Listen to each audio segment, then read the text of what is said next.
Welcome to No Remorse Woodworking. I've noticed a lot of interest in this, my Ryobi RTS-1800 table saw, and since I have a few things I need to look into, I might as well bring you along. Lately I've struggled a bit with raising and lowering the blade, and I think it's simply an issue of dust accumulating on the threads inside the mechanism.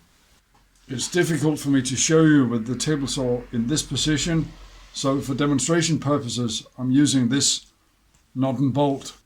You see, the raising and lowering mechanism consists of a threaded rod that goes through not a nut but a threaded hole in a plate, and to reduce friction it has to have at least a little bit of lubrication. But as we all know, using lubrication in a dusty environment, which a table saw certainly is, can lead to dust being captured by the lubricant. It can enter the threaded hole and jam up everything, and I think that's what has happened. When I first got the saw, I did notice that the threaded rod inside was covered in a very thick grease, and I did remove as much of it as I possibly could with a rag.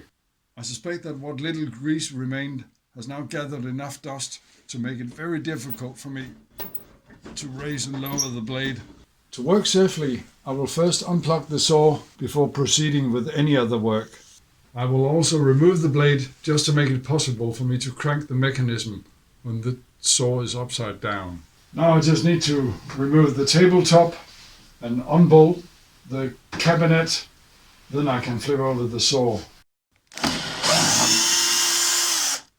Fortunately, it's not very heavy.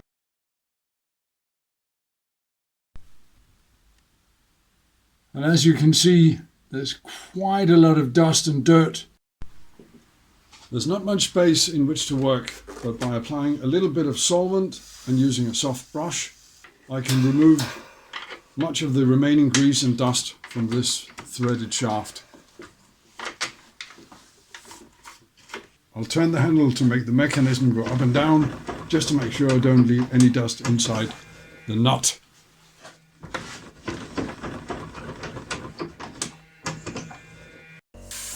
While I have the machine upside down, I will use compressed air to blow everything inside free of dust and inspect the various moving and fixed parts. So while I make some noise, you might consider subscribing and hitting the bell button. It only takes a moment, but it does motivate me a lot when I can see that people enjoy what I do. After a bit more investigation and a lot more cleaning, it turned out there was a very small sliver of metal going into the nut or threaded plate here, causing all the problems. Note also that I had to remove this from over here, but it was only secured with a zip tie, and I can replace that very easily. I've inspected the threads closely and I can't see anything broken off, so I don't know where that small metal chip came from. But anyway, it's gone now, and I can start putting the sword back together.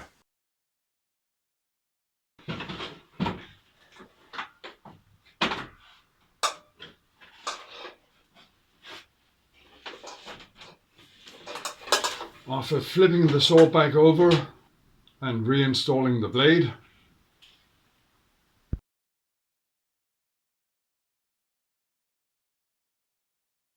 I can then test the mechanism again to see if I've resolved the issue.